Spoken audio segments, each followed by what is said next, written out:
48 ঘন্টার ডিক্লারেশনটা তো Donald Trump করেছিলেন, ঠিক না? আর হুম। 48 ঘন্টার ভিতরে প্রতিটা ঘন্টাকে ইউটিলাইজ করেছে ইরান। একটা মিনিটও মানে ওয়েস্ট করেনি। যখন তখন তারা ইসরায়েলের উপরে ধুমায় অ্যাটাক শুরু করেছে। ইরানের ধ্বংস করবার আর কি আছে? কারণ হলো আজকে শুনলাম যে 80,000 স্থাপনা ধ্বংস করেছে, বেসরকারি স্থাপনা, এবং প্রথম টায়ারের সবগুলি নেতাকে হত্যা করেছে। এখন বর্তমানে ইরানের আসলে যুদ্ধের নেতৃত্ব কারা দিচ্ছে, রাজনৈতিক সিদ্ধান্তগুলি কারা নিচ্ছে, রাজনীতি এখানে মানে কতটা সম্পৃক্ত রয়েছে, এবং এই যুদ্ধটাকে শেষ মানে নিজেদের আছে না যে আমরা আত্মসমর্পণ করে বা বিজয় লাভ করে এই সিদ্ধান্তটা কাদের উপরে নির্ভর করছে, আর পাশাপাশি চায়না এবং রাশিয়ার এখানে ভূমিকাটা কি রয়েছে, আর যুদ্ধের যে রসদটা সবচেয়ে ইম্পর্টেন্ট এই মুহূর্তে, সামনের সময় আরো বেশি ইম্পর্টেন্ট, এই রসদগুলো আসলে সাপোর্ট বাইরে থেকে কি পাচ্ছে কিনা ইরান, নাকি তাদেরও খুব সহসায় আহ মানে তাদের রসদের শেষ আমরা দেখতে পাবো, সেখানে তো একটা বড় ধরনের যুদ্ধ হয়ে গেছে। হুম। চমৎকার প্রশ্ন করেছেন সাইফুল ভাই। রসদের ব্যাপারে একটা জিনিসে আসি। ইরানের কাছে কিন্তু ওরা কিন্তু স্টিল আছে, কোবাল্ট আছে, ওদের কাছে র ম্যাটেরিয়াল প্রচুর আছে। সুতরাং রসদের কোনো চিন্তা করতে হবে না ওদের। আর দ্বিতীয় কথা কি জানেন, এই যে যত দিন যাবে যুদ্ধের ইন্টেন্সিটি বাড়তে থাকবে, অতদিন এখন তো ইরান কি বলেছে যে আপনি আমি আপনাকে তেল দিব, কিন্তু আপনি আমাকে ইউয়ানে পেমেন্ট করবেন। এখন হুম। আমেরিকা করবে কি, এটাতে যদি আমেরিকার উপরে যখন একটা প্রেশার পড়বে তখন আমেরিকা বাধ্য হবে টাকা ছাপানোর জন্য, ডলার ছাপাবে তারা। আর ডলার হুম। যখনই অনেক ডলার ছাপাবে তখন কিন্তু অটোমেটিক্যালি ডলারের দাম নিচের দিকে চলে যেতে থাকবে। এখন কথা হচ্ছে আরো অনেকগুলা জিনিস আপনি খেয়াল করেছেন, নেতানিয়াহু সাহেব কোথায়? সাহেব বললাম এই জল্লাদটাকে, উনি কোথায়? এখন পর্যন্ত কিন্তু আমরা জানি না উনি জীবিত আছে না মরে গিয়েছে। অনেকে তো বলে উনি সাইপ্রাসে আছে, অনেকে বলে উনি গ্রিসে আছে। হ্যাঁ, এইটা কেন, যখন সে তো আবার বলবে। এই যে সাংবাদিকদের সামনে তো একদম পুরোপুরি সামনে আসলো, এবং অনেক কথাবার্তা বললো গত পরশুদিন বা 3 দিন আগে। জি। আর দ্বিতীয়ত আপনার আমেরিকাতে কিন্তু এখন আর রাগ ঢাক করে কোনো কেউ কথা বলে না। এখন ওপেনলি তারা বলে ইসরায়েল হচ্ছে অ্যাকচুয়ালি একটা ক্যান্সার। ইসরায়েল হচ্ছে সব নষ্টের মূল। এই জায়নবাদ হচ্ছে সমস্ত নষ্টের মূল। দেখেন 1948 সাল যদি আগে কোনো সমস্যা ছিল না, এই 1948 এসেছে, ইসরায়েল প্রতিষ্ঠা লাভ করেছে, তারপর থেকে সব গন্ডগোলের সৃষ্টি হয়েছে। আমরা তো আমেরিকার জন্য না, আমরা তো এই ইহুদিদের এবং এই জায়নিস্টদের গোলাম। এভাবে কেমন করে চলবে?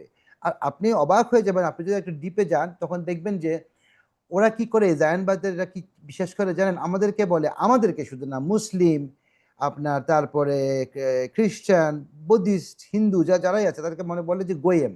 গোয়েম মানে ইহুদি বাদে অন্য যাহা কিছু আছে তোমরা অন্য প্রাণী।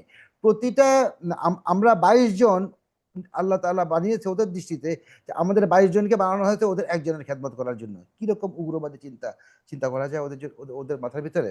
আর সবশেষে আমি একটাই বলবো যে যুদ্ধটা যত তাড়াতাড়ি থামে অত তাড়াতাড়ি আমাদের জন্য মঙ্গল। কারণ আমাদের তো আসলে, আমি আজকে দেখছিলাম যে। আন্তর্জাতিক যে আর্থিক ভাবে তো আন্তর্জাতিক সম্প্রদায়, আমি বলবো যে জি। প্রত্যেকটা দেশ ক্ষতিগ্রস্ত হচ্ছে, এবং আমেরিকা। এই আমেরিকা। আন্তর্জাতিক ভাবে কিন্তু ব্যাপক চাপ ট্রাম্পের উপর পড়ছে। এখন এই 48 ঘন্টার মধ্যে আপনি কি দেখেন? আসলে কি যুদ্ধটা একদম শেষ হবে? কোন পক্ষে শেষ হবে এটা তো একটা বড় চ্যালেঞ্জ রয়ে গেল, কিন্তু এই 48 ঘন্টার মধ্যে কি যুদ্ধ শেষ, বা নতুন করে আবার শুরু, নতুন ফেজে শুরু হবে, এমন কোনো উপর দেখেন কিনা? 48 ঘন্টার ডিক্লারেশনটা তো ডোনাল্ড ট্রাম্প করেছিলেন, ঠিক না? আর হুম। 48 ঘন্টার ভিতরে প্রতিটা ঘন্টাকে ইউটিলাইজ করেছে ইরান। একটা মিনিটও মানে ওয়েস্ট করেনি। যখন তখন তারা ইসরায়েলের উপরে ধুমায় অ্যাটাক শুরু করেছে। আজকে রাত্রে হচ্ছে আরো বেশি ক্রুশিয়াল, আগামীকাল রাত হচ্ছে আরো বেশি ক্রুশিয়াল। আগামীকাল মানে আগামী 24 ঘন্টার পর আমরা বুঝতে পারবো যুদ্ধের মোড় আসলে কোন দিকে যাচ্ছে। কিন্তু ইরান সারেন্ডার করার মতো জাতি নয়, ওরা করবে না। কারণ ওদের কত নিনজা ফোর্স হয়ে গেছে ওদের, মানে কি বলবো আমি বুঝি না। আমেরিকানরা সারা জীবন আমেরিকানদের একটা আদর্শ জাতি হিসেবে জানতাম, এখন দেখলাম যে এই ডোনাল্ড ট্রাম্প এসে ওদের মানে ইমেজটাকে একদম বহির্বিশ্বের কাছে নষ্ট করে দিল। আপনি আমেরিকানরা কি মনে করে 3 দিকে পানি, ওদেরকে বহির্বিশ্বে কোথাও যে নামতে হবে না? এটাই তো তাদের বড় বড় শক্তি। হুম। আমেরিকান পাসপোর্ট দেখালে কার কাছে মার দিবেন, এটার কি গ্যারান্টি? মানে সবাই আমেরিকানরাই তো খেপে যাচ্ছে ওদের উপরে, যে আমরা তো we are slave, we want to be free. এইসব কথা কিন্তু আগে বলেনি। এবং অনেকগুলো আমি আশঙ্কা করছি ওখানে যারা যারা মুখ খুলবে, এরা এত পাওয়ারফুল, এই প্যাকের যারা আছেন ইসরায়েলি, এরা এদেরকে কিন্তু মুখ বন্ধ করিয়ে দেওয়া হবে। Just they will be silence, ওদেরকে মেরে ফেলা হবে গাড়ি অ্যাক্সিডেন্ট, গুলিতে, এভাবে। ওই যে চার্লি ক্লার্ক নাকি মারা গেল কয়েকদিন আগে গুলি এখানে লেগে, ইট ওয়াজ এ কনস্পাইরেসি। এরকম বহুত কনস্পাইরেসি দেখবেন আপনি ইন আপকামিং ডেজ। জি, আর কিছু আছে কি?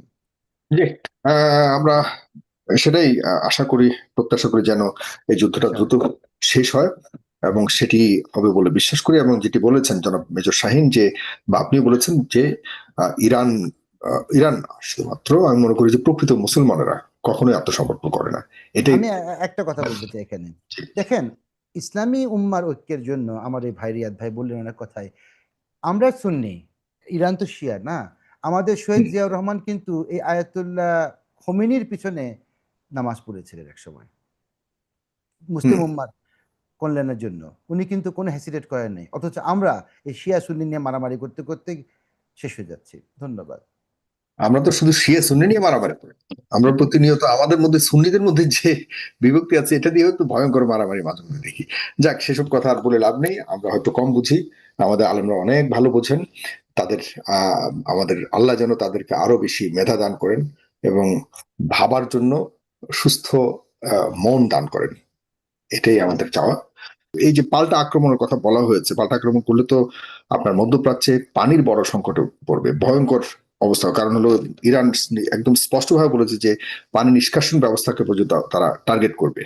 এখানে যদি ইয়ে হয় তাহলে আপনি এই চাপে আসলে কি মধ্যপ্রাচ্যের যারা যুক্তরাষ্ট্রকে ফ্যাসিলিটিস দিয়ে রেখেছে তাদের অবস্থান কি পরিবর্তন হওয়ার কোনো সুযোগ আছে কিনা এই 48 ঘন্টার মধ্যে? কারণ এই 48 ঘন্টা, সামনে 48 ঘন্টা হলো একমাত্র আহ যুদ্ধ কি ধ্বংসাত্মক অবস্থাতে যাবে নাকি এখানেই শেষ হবে, এই 48 ঘন্টার মধ্যেই কিন্তু সিদ্ধান্ত আসবে।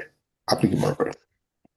এই এই পয়েন্টে মধ্যপ্রাচ্য আমার কাছে মনে হয় দুইটা ভাগে ভাগ হবে। একটা মানে সামগ্রিকভাবে তারা সবাই চাইতেছে যে ইরান আর সামনে না বাড়াক, যুদ্ধগুলো আরো ভয়াবহতার দিকে না যাক, এটা মধ্যপ্রাচ্য চাইতেছে। দিন শেষে মধ্যপ্রাচ্যের যে স্থিতিশীল উন্নয়নের পথে যে স্থিতিশীল একটা যাত্রা, এটার মধ্যে একটা বাধাগ্রস্ত হইতেছে। সেই জায়গা থেকে মধ্যপ্রাচ্যের সবগুলো রাষ্ট্রই তারা চাচ্ছে যে এই যুদ্ধটা যত দ্রুত সমাপ্তি ঘটা যায় ততই ভালো।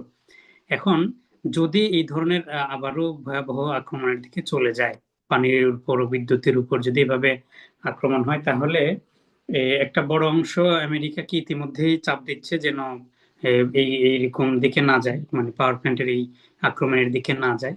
তবে আরেকটা অংশ হচ্ছে ইরানের বিরুদ্ধে যুদ্ধে যেতে প্রস্তুত। আরব আমিরাত বলেন, বাহরাইন বলেন, ইভেন সৌদি আরব বলেন, তারা যদি পরিস্থিতি একটু খারাপের দিকে যায় আরো, বা মধ্যপ্রাচ্যের এই স্থাপনাগুলোতে যদি হামলা চালায়, তাহলে আমি আমি মনে করি যে খুব শীঘ্রই আরবরা ইরানের বিরুদ্ধে আমেরিকার হয়ে সরাসরি যুদ্ধে জড়ানোর একটা আশঙ্কা আমি মনে করি আছে।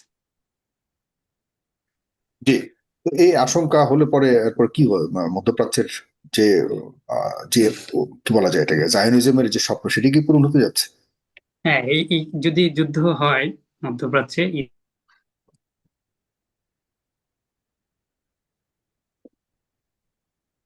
জনাব রিয়াদ, শুনতে পাচ্ছি না আপনাকে। আহ, আমি জনাব রিয়াদকে শুনতে পাচ্ছি না। প্রিয় দর্শক, আপনাদের কোনো মতামত থাকলে বা প্রশ্ন থাকলে আপনারা লিখতে পারেন। আমি সামহাও আপনাদেরকে আমি আজকে লিঙ্কটি দিতে পারিনি, দুঃখিত।